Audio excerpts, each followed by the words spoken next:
see why I asked him to be my partner in this race. Is that right? Will y'all give it up again for Chris King? Will you give it up for Kristen King? And if you don't like me, will you give it up at least for the woman who could be the next First Lady of the great state of Florida?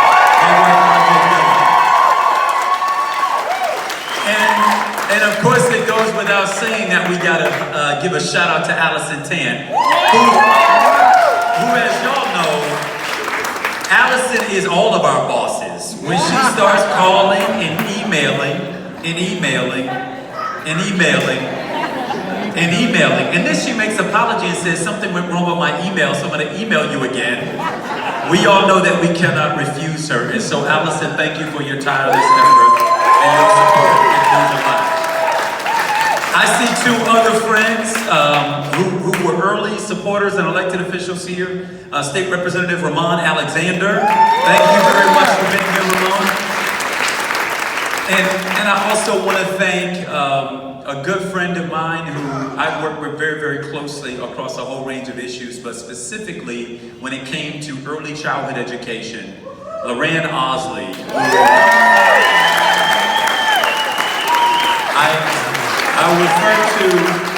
I refer to Loran and Ramon oftentimes as day zero people, when nobody thought it was possible, probably not even my mama. There were a few folks who came together to say, I believe that we will win. And they put it all on the line, and they got out there and they organized, and my goodness, I'm certain that many folks did not think I'd be addressing us tonight as the Democratic nominee for governor. But it happened. It happened because of many of you. Many of you in this room who stood with us, and even those who came over afterwards, we welcome you too. Because we need everybody in order to win back this state on November 6th, which we're intent on doing. I see you, Nikki Barnes. I see you, Sean Pittman, our finance chairman, and his wife, Audra, who were early supporters. And I need y'all to give Sean a little bit of love, because as finance chairman, he has got to help me and Chris figure out how we're going to raise $60 million in like 50 days, which is more money than I can conceive of. But I'm so thankful for them leaning in and helping to make that happen. I will not tarry long. But I can't tell you, words are insufficient to express, quite frankly, what this community means to me. When I was 23 years old, fresh off the campus of Florida A&M University, go Raptors, against probably most advice, I decided that I was going to run to join the Tallahassee City Commission at the age of 23.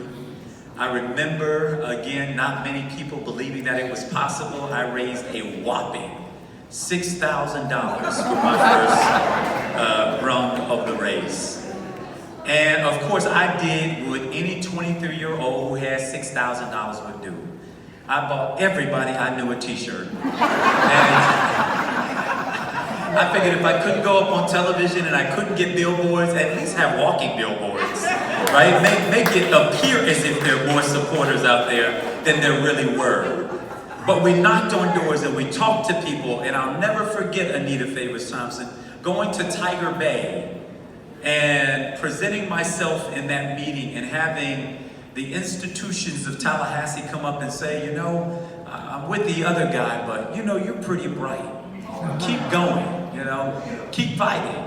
And of course I kept saying, well, I'm gonna win. And of course, again, that was just between me and God, the recesses of my mind. But it would happen that was an ambition shared not only by me, but by tens of thousands of you, who gave me the only thing in life my mother ever told me to ask for, which was a chance.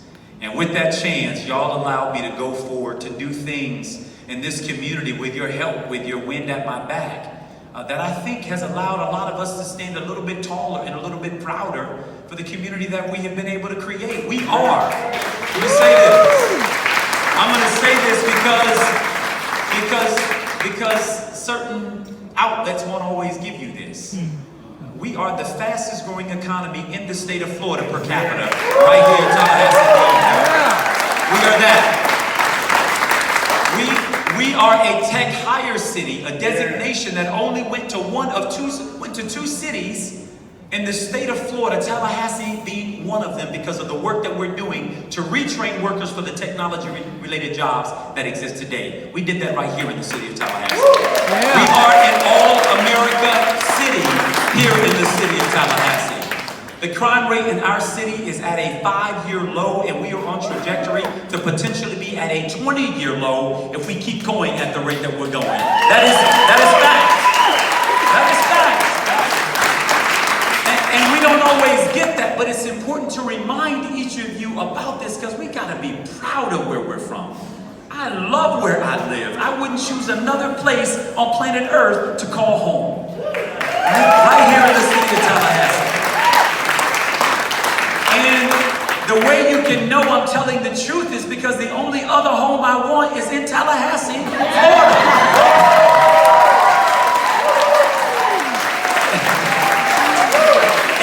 It just so happens to be a little closer to downtown. I'll be closer to work. And with y'all's help, we're gonna make it happen on November 6th. I want to say that I could not be prouder, RJ and I both, to be on this journey, sharing this road with our soon-to-be Lieutenant Governor and his wife, Kristen. Over the course of this trail, we had an opportunity to exchange ideas in every single setting where we found ourselves together. We gripped each other like brothers. Even though we had to go out on stages and try to perform our best and outdo each other in a few seconds of time and space that we had to present our platforms to this state, we always walked out of there saying, man, you did a good job. You say, man, you keep me on my feet. And the truth is that over the course, I was listening to him. I didn't ignore him, I was listening. With some others, I was trying to formulate my response. But when he spoke, my ears peaked up because he was talking about the things, in my opinion, that matter. He was on a similar journey as I was, which was to simply say that we don't have to shrink from who we are and what we believe to win this state. That we can run for governor. That we can run for governor of the state of Florida by being unapologetic and saying that we ought to pay teachers what they're worth for the job we're talking about. We are talking about the people who do the most difficult work that exists in society. They're responsible for the shaping, the cultivating, the motivating, the inspiring of the minds of our most precious gifts, our children. And how dare us rip away the dignity of that profession, where we right now in the state of Florida pay an average salary to teachers that is the 45th lowest out of 50 states. That's here in the state of Florida. Right here in the state of Florida, a public education system that is ranked 40th out of 50th in quality. Right here in the state of Florida, where we fund mental health 50th out of 50th. I'll borrow this from Chris King. We're a back of the pack state in too many categories. But the good news is, y'all, is that change is on the horizon. On November 6th, we have the opportunity to transform this state. Not only for our children, but for the folks in our state who have come here to live out an amazing retirement and everything in between. We have a chance to build the kind of economy in the state of Florida where people can work one job instead of 2 and 3 jobs as a way of making ends meet. We can do that here in our state. I believe we will do that here in our state. Y'all, when you elect me governor of the state of Florida, you're going to have a governor who actually believes in science. And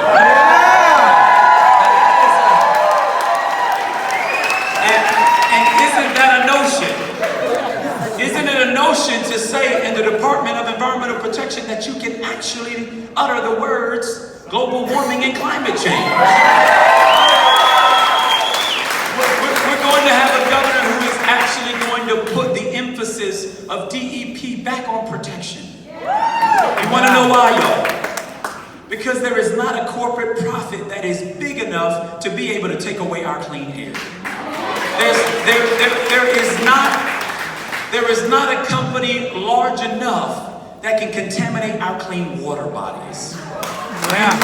There is not a campaign contribution big enough to cause me to shrink from what it means to protect our oceans and to get under control this blue-green algae and red tide that is taking over our state shorelines. We can do this, y'all. We can do it, but it takes a governor and a lieutenant governor who are prepared to stand up and to fight for what we believe in. Now, you all know me. You know my willingness to stand up to a good fight. You know that I was sued by the NRA and drugged through court for 2 years. All because in this city we said that we would not repeal an ordinance that simply said you cannot shoot guns in city parks. Right? Radical notion. We said you can't shoot guns in parks where our kids play and our families picnic. And in this state of Florida, where the gun lobby tends to run roughshod over all of us, they decided that they wanted to take me to court and sue me, and the good news is that we beat them at the circuit court, we beat them at the appellate court, and we said we'll see you in the Supreme Court if you want to take it there, right? We'll do that. Because I believe we have a responsibility to stand up for common sense gun reform. That it should not be too much to ask to say that our kids, when they go to school, they ought to be able to go to school and not have to worry about whether their lives are going to be snuffed out due to a shooter who has access to a high-capacity weapon and magazine that can fire off 60 bullets in 60 seconds. If you want to shoot that kind of weapon, you ought to join the military. Those weapons have no place on our city streets. None whatsoever. And we're willing to fight that fight. Y'all, the stakes are high. The next governor of this state will appoint 3 new Supreme Court justices to the Supreme Court. 3. And I'm telling you, I know what the governor is saying right now. I know what he's saying. But I got some real good lawyer friends. Folks like Patsy Palmer and Sandy D. Allenberg, who we're going to form a team of lawyers to make sure that when we win this race on November 6th, the first order of business is to get in front of that Supreme Court and ensure that we will make those appointments to the Supreme Court. We're going to make those appointments.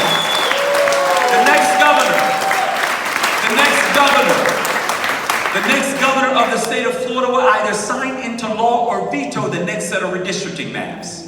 And y'all know that we have a situation in this state where elected officials are choosing their voters rather than the voters choosing their elected officials.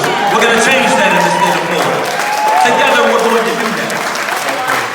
Y'all, when we win this race, I commit to you that I will veto any budget that takes and drains the Sadowski Fund dollars that are intended to build affordable housing in this state, where we have a crisis, and we're going to put that money where it deserves to be placed.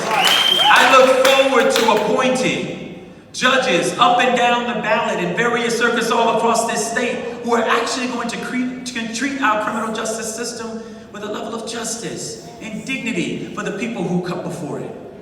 I believe in comprehensive criminal justice reform, which is why I am a strong endorser of Amendment 4. Strong endorser of Amendment 4. Because I believe that once you have paid your debt to society and you get back out, you ought to have your constitutional right to vote. Right? We have a chance to do that. We have a chance to do that, and we will do it. Y'all, the truth is that all of these things that we want for ourselves and for our neighbors in this state will not be possible if we don't do our jobs. Between now and October 4th, we have to get out there and register as many voters as we possibly can. We've got to get out there, and we've got to organize our neighbors, our colleagues, our co-workers, our friends, even the folks who we go to church and temple with, or maybe you're a bedside Baptist, therefore you can text them from the comfort of your own bed and let them know that we've got to get vote ready. Because although the polls may have Chris and I up, I want you to know this much. The only poll that matters is the one on election day. Forget about the rest. Forget about the rest. Because the polls will vacillate. In fact, they may be trying to do a head fake on you right now. Gillum and King are up. Don't worry about it. Election day is November 8th. Stay home until then. We got to be prepared for this. Because I don't know about y'all, but I remember some polls in 2016 that didn't work out the way that it was said to have worked out. So we've got to organize and we've got to vote in this race like our lives depend on it, y'all. Because if you believe like I believe, our lives do depend on who the next governor and lieutenant governor is of the state of Florida. So we've got to win this thing. And I'm telling you, I know the power of this team. And I want you to know that the four of us, we're going to leave it all on the field. We're going to go everywhere. We're going to talk to everybody. We're going to give voters in rural Florida, in suburban Florida, in rural Florida, in urban metro centers of this state, a reason to come out and vote for something and not just against something. We know what our opponents are peddling. We know what they're peddling. We know that it will get dirty throughout this thing. If we started this race talking about monkeys, imagine where we're going to end it, right? But I want you to know that the four of us up here are going to follow the advice of Michelle Obama.